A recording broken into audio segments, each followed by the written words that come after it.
Hello everybody, how are you doing? So, let's talk about residency.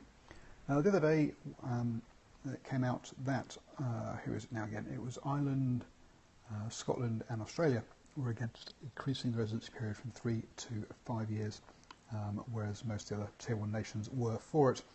And yesterday I talked about project players and why that might be. But let's actually talk now about the 3 to 5 years and see what it will actually change.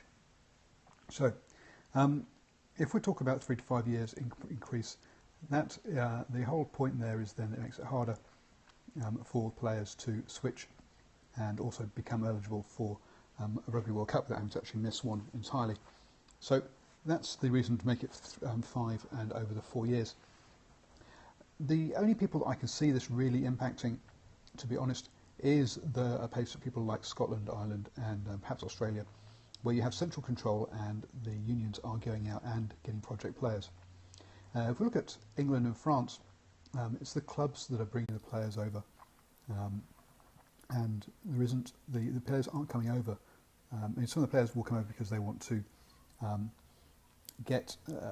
be resident or be able to represent a different country, as they feel they're not going to represent their own country. Probably sorts of African players, but if we look at the sort of the Pacific Island players, which is what this is supposed to be protecting, and the Pacific Island teams, those teams will actually more about those players moving it more about the money and being able to fund their families and extended families and give them a better future. So, and when they go to France and England, it's not about so much about representing necessarily England or France, and definitely it's not the unions that bring them over. It's more about going to the clubs and earning some money. So I'm not sure that this stick approach to try and reduce the number of Pacific Island players migrating around the world is going to work. Ben Ryan made a good point when he was fronting up the potential Pacific Island or the Fijian-based Super Rugby franchise, that actually what these players really want is the ability to stay at home and earn a decent living. So I think the carrot approach is going to be much more effective than the stick, which is what this effectively is.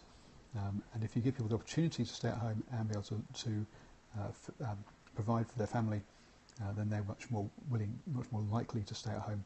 This idea that will stop people moving around the world because it takes them longer to qualify for international caps, I don't think so. I think it's just going to mask, we're just going to remove the volume of the issue on the shop floor, which is the international game, not shop floor, the stage, whatever it is, the most public available place, which is the international game. But you'll still see the same number of players moving at the club level, because it's about earning that money and earning a living for their family. So I probably reiterated myself a number of times there, but as I say, I don't think that this 3 to 5 years is going to be the golden bullet.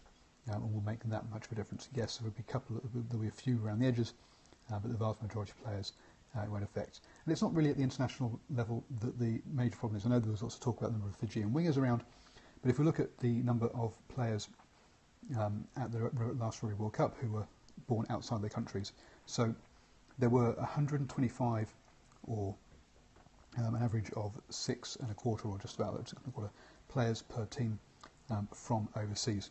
And of those 125, Fiji provided 6, Tonga 6, and Samoa 3, or about 5, or about you look at 10, about 12% of them.